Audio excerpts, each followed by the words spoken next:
नमस्कार मंडळी. स्टार प्रवाह वाहिनीवरील घरोघरी मातीच्या चुली ह्या मालिकेच्या पुढील भागामध्ये आपण पाहणार आहोत की ऐश्वर्या तिच्या आईवर रागवते आणि बोलते की तुला सर्व सत्य सांगून काही फायदा नाही, कारण शेवटी तू देखील त्या जानकीचीच बाजू घेणार. फक्त माझा डॅडा आहे जो माझी बाजू घेईल. आता बघ माझा डॅडा काय करतो ते.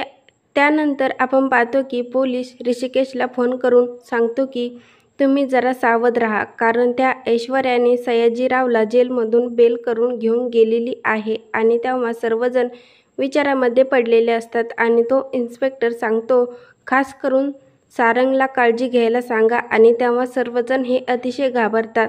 तर इकडे आपण पाहतो की सयाजीराव हा आपल्या घरातील बंदूक घेऊन रागाने घराच्या बाहेर जाऊ लागतो. त्यावेळेस ऐश्वर्याची आई ही त्याला अडवण्याचा प्रयत्न करते आणि ऐश्वर्या ही आईचा हात पकडते आणि तिला बाबाला जाऊ द्यायला सांगते. आणि सयाजीराव हे ऐश्वर्या व सर्वांना बोलतो की आता त्या सारंगचा मुर्दा माझ्या हातून पडलाच म्हणून समज. याची अंत्यविधी मला पाहायला मिळाली नाही, आता सर्वजण पाहतील, असे बोलून तो रागाने बंदूक घेऊन जातो. तर इकडे आपण पाहतो की सारंग हा कारमधून जात असतो तेव्हा त्याच्या कारचे चाक पंक्चर होते व तो खाली उतरून चाक चेक करू लागतो. त्यावेळेस त्या ठिकाणी सयाजीराव येतो व तो सारंगच्या डोक्यावर बंदूक ठेवतो आणि तेव्हा सारंग देखील अतिशय घाबरतो. आता पुढील येणाऱ्या भागामध्ये सयाजीराव हा सारंगला शिक्षा करणार का हे पाहणं अतिशय मजेदार ठरणार आहे. घरोघरी मातीच्या चुली ह्या मालिकेचे नवनवीन अपडेट पाहण्यासाठी आपल्या चॅनलला लाईक करा, शेअर करा आणि सबस्क्राईब करायला विसरू नका.